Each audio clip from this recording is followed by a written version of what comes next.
नमस्कार, आप देख रहे हैं द पीएम फैक्टर। मैं हूं आपके साथ प्रीति रघुनंदन। प्रधानमंत्री नरेंद्र मोदी ने आज पहली बार 24 के चुनावों के लिए बीजेपी और एनडीए का नंबर गेम समझा दिया है। पीएम ने संसद में दावा किया कि तीसरी बार फिर उनकी सरकार बनने जा रही है, जिसमें बीजेपी की कम से कम 370 और एनडीए की 400 से ज्यादा सीटें आएंगी। पीएम के इस भरोसे की वजह क्या है, आज के द पीएम फैक्टर में जान लीजिए।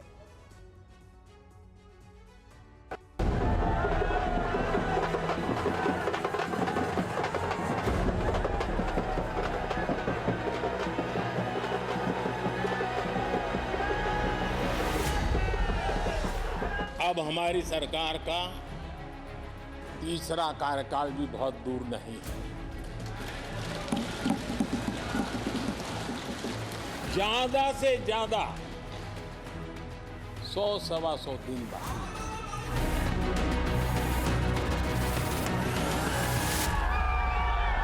मैं देख रहा हूं देश का मिजाज एनडीए को तो 400 पार कर पाई के रहेगा।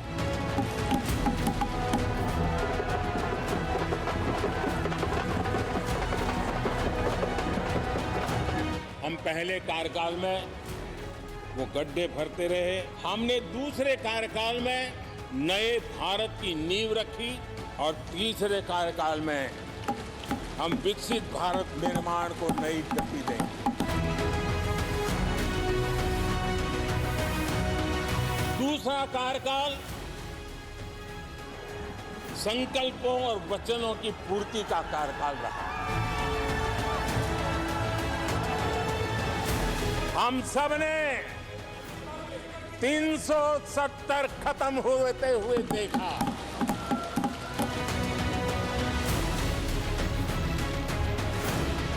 उत्तर से दक्षिण तक, पूरब से पश्चिम तक लोगों ने दशकों से अटकी भटकी लटकी योजनाओं को समयबद्ध तरीके से पूरे होते हुए देखा।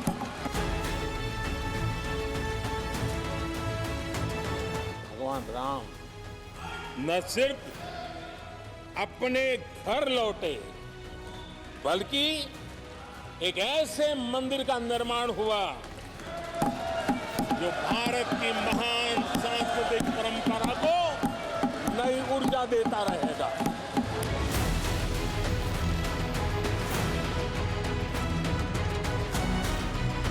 मोदी की गारंटी है, मेरे तीसरे कार्यकाल में देश दुनिया की तीसरी आर्थिक शक्ति बन जाए।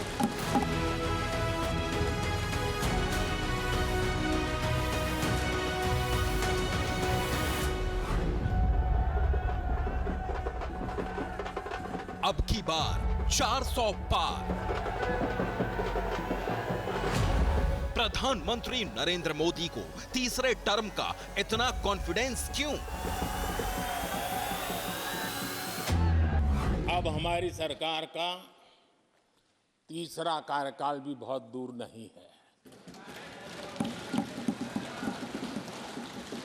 ज्यादा से ज्यादा 100-125 दिन बाकी है। और अब की बार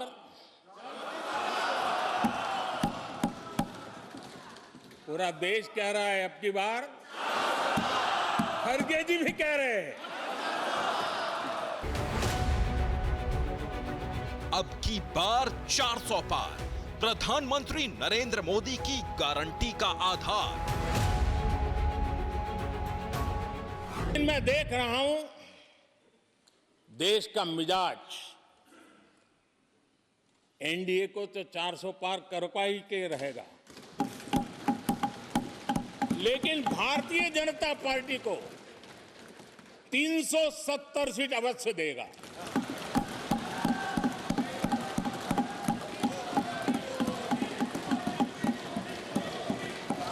बीजेपी को 370 सीट और एनडीए को 400 पार। यानी देश की कुल 543 लोकसभा सीटों में से एनडीए को 400 सीटें और उसमें भी अकेले भारतीय जनता पार्टी को 370 सीटें।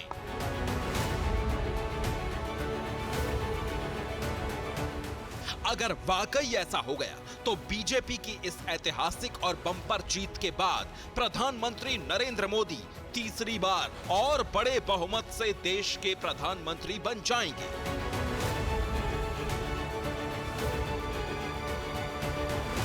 24 के चुनावों में प्रधानमंत्री नरेंद्र मोदी को बम्पर बहुमत से चुनाव जीतकर लगातार तीसरी बार प्रधानमंत्री बनने का इतना कॉन्फिडेंस क्यों है, ये उन्होंने खुद लोकसभा में बताया।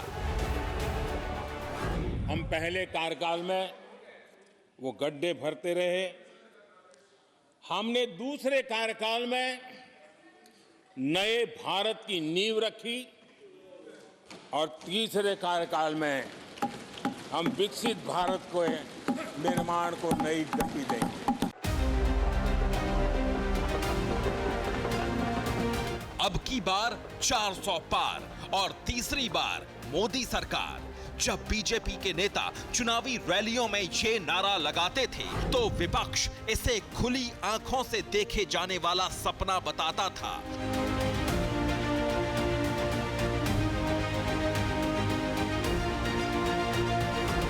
लेकिन पहली बार संसद में खड़े होकर प्रधानमंत्री मोदी ने जिस कॉन्फिडेंस से 400 पार सीटों के साथ जीत का दावा किया, उसने पूरे विपक्ष को टेंशन दे दी। हमारा तीसरा कार्यकाल बहुत बड़े फैसलों का होगा।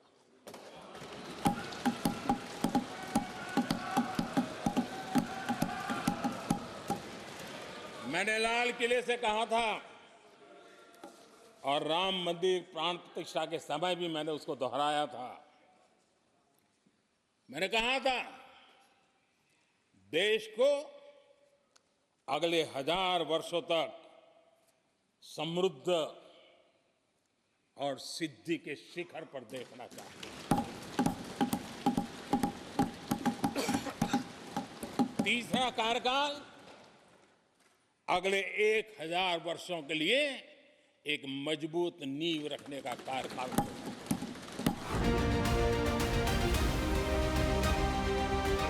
प्रधानमंत्री नरेंद्र मोदी ने लोकसभा में खड़े होकर 2024 का चुनावी एजेंडा सेट करने वाला संसदीय भाषण दिया। इस भाषण में जय श्री राम भी थे, राष्ट्रवाद भी था, सबका विकास भी था, दुनिया की तीसरी आर्थिक महाशक्ति बनने का विश्वास भी था।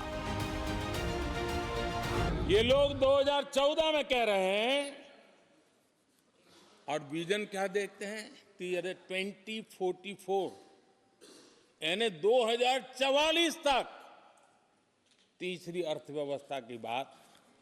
ये इनकी सोच, ये इनकी मर्यादा, सपना भी देखने का सामर्थ्य खो चुके थे लोग। संकल्प तो दूर की बात थी, 30 साल का इंतजार करने के लिए मेरे देश की युवा पीढ़ी को कह कर गए थे। लेकिन हम आज आपके सामने विश्वास से खड़े हैं, इस पवित्र सदन में खड़े हैं और मैं आपको विश्वास दिलाता हूं कि 30 साल हम नहीं लगने देंगे। ये मोदी की गारंटी है। मेरे तीसरे कार्यकाल में देश दुनिया की तीसरी आर्थिक शक्ति बन जाए। प्रधानमंत्री नरेंद्र मोदी ने ऐलान किया, पिछली बार तो मोदी नाम की लहर थी, इस बार सुनामी आएगी, ऐसी सुनामी जिसमें पूरा विपक्ष बिखर जाएगा। कि आप में से बहुत लोग चुनाव लड़ने का हौसला भी खो चुके हैं और मैंने सुना है बहुत लोग पिछली बार भी सीट बदली, इस बार भी कुछ सीट बदलने के फिराक में हैं और मैंने सुना है बहुत लोग अब लोकसभा के बजाय राज्यसभा में जाना चाहते हैं। पीएम ने कांग्रेस पर कमेंट करते हुए कहा कि उनके 2 कार्यकालों के दौरान जो विपक्ष सिमट गया है, तीसरे कार्यकाल में वो दर्शक दीर्घा में पहुंच जाएगा। मैं विशेष रूप से विपक्ष ने जो संकल्प लिया है उसकी सराहना करता हूं। उनके भाषण के एक एक बात से मेरा और देश का विश्वास पक्का हो गया है कि इन्होंने लंबे अरसे तक वहां रहने का संकल्प ले लिया। आप कई दशक तक जैसे यहां बैठे थे वैसे ही कई दशक तक वहां बैठने का आपका संकल्प, और जनता जनार्दन तो ईश्वर का रूप होती है, और आप लोग जिस प्रकार से इन दिनों मेहनत कर रहे हैं, मैं पक्का मानता हूं कि ईश्वर रूपी जनता जनार्दन आपको जरूर आशीर्वाद देगी और आप जिस ऊंचाई पे हैं उससे भी अधिक ऊंचाई पर जरूर पहुंचेंगे और अगले चुनाव में दर्शक दिशा में दिखेंगे। राष्ट्रपति के अभिभाषण पर धन्यवाद प्रस्ताव का जवाब देते हुए प्रधानमंत्री मोदी ने तीसरी बार 400 पार सीटों के साथ जीतने की भविष्यवाणी ही नहीं की, सिलसिलेवार तरीके से हर उस काम का जिक्र किया जिससे वो वोट मिल सकते हैं जो अब की बार 400 पार जैसे चुनावी लक्ष्य को भी छोटा और आसान बना सकते हैं। हमने गरीबों के लिए 4 करोड़ घर बनाए,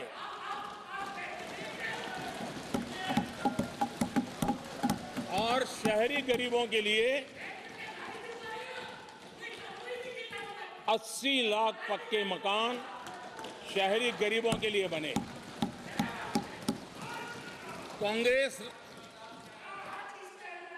अगर कांग्रेस की रफ्तार से घर बने होते तो क्या हुआ होता, मैं इसका हिसाब लगाता हूं।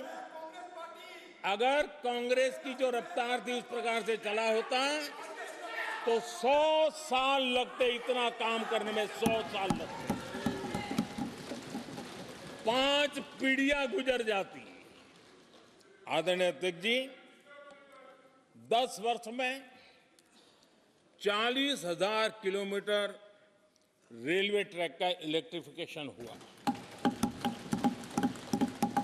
अगर कांग्रेस की रफ्तार से देश चलता, इस काम को करने में 80 साल लग जाते। एक प्रकार से 4 पीढ़ियां गुजर जाती। आदरणीय अध्यक्ष जी, हमने 17 करोड़ अधिक गैस कनेक्शन दिए। ये मैं 10 साल का हिसाब दे रहा हूं। अगर कांग्रेस की चाल से चलते तो ये कनेक्शन देने में और 60 साल लग जाते। 3 पीढ़ियां धुएं में खाना पकाते पकाते गुजर जाती। 22 जनवरी को प्रधानमंत्री मोदी ने अयोध्या में दिव्य, भव्य और नव्य श्री राम मंदिर में बालक राम की प्राण प्रतिष्ठा पूजा की तो उन करोड़ों राम भक्तों के मन में और गहरी जगह बना ली जो अरसे से राम लला को टेंट में नहीं, उनके जन्म स्थान पर बने भव्य मंदिर में देखना चाहते थे। प्रधानमंत्री मोदी को इन करोड़ों भक्तों के वोट का भरोसा है, इसलिए जब संसद में पीएम मोदी बोले तो एक बार नहीं, कई बार भगवान राम का नाम लिया और अयोध्या के भव्य राम मंदिर का जिक्र किया। भगवान राम न सिर्फ अपने घर लौटे, बल्कि एक ऐसे मंदिर का निर्माण हुआ जो भारत की महान सांस्कृतिक परंपरा को नई ऊर्जा देता रहेगा। अयोध्या में राम मंदिर, कश्मीर से धारा 370 हटना, ये दोनों वो मास्टर स्ट्रोक हैं जिनके दम पर प्रधानमंत्री मोदी को 24 के चुनावों में इतिहास रच देने का भरोसा है। हम सब ने 370 खत्म होते हुए देखा।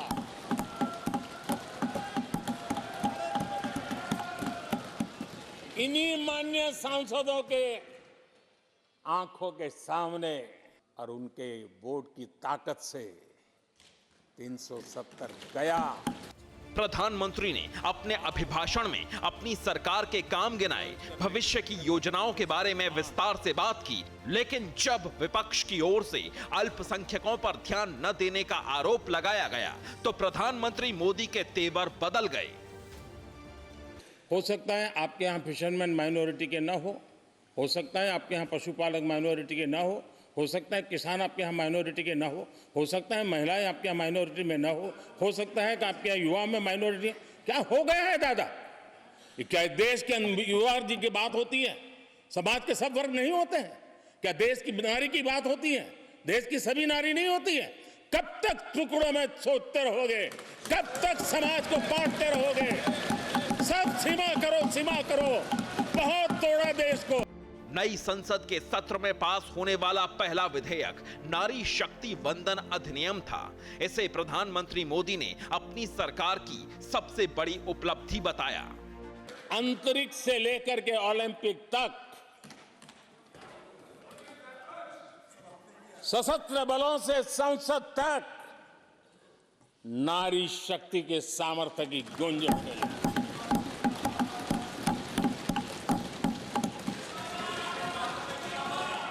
ये नारी शक्ति के प्रधानमंत्री मोदी ने महंगाई कम होने का जिक्र किया। 10 साल में देश के 25 करोड़ लोगों को गरीबी से बाहर निकालने का दावा किया। पीएम मोदी को भरोसा है कि ये 25 करोड़ लोग उन्हें वोट देंगे तो अब की बार 400 पार से कोई नहीं रोक पाएगा। मैं भारतवासियों के लिए, उनके भविष्य के लिए बहुत ही विश्वास से भरा हुआ हूं। मेरा देश के 140 करोड़ नागरिकों के सामर्थ्य पर अपार भरोसा है। 50 करोड़ गरीबों को बैंक खाता, 55 करोड़ गरीबों को आयुष्मान कार्ड, 80 करोड़ लोगों को मुफ्त अनाज। ये वो काम है जो पीएम नरेंद्र मोदी को लगातार तीसरी बार देश का प्रधानमंत्री बनने का भरोसा दे रहे हैं।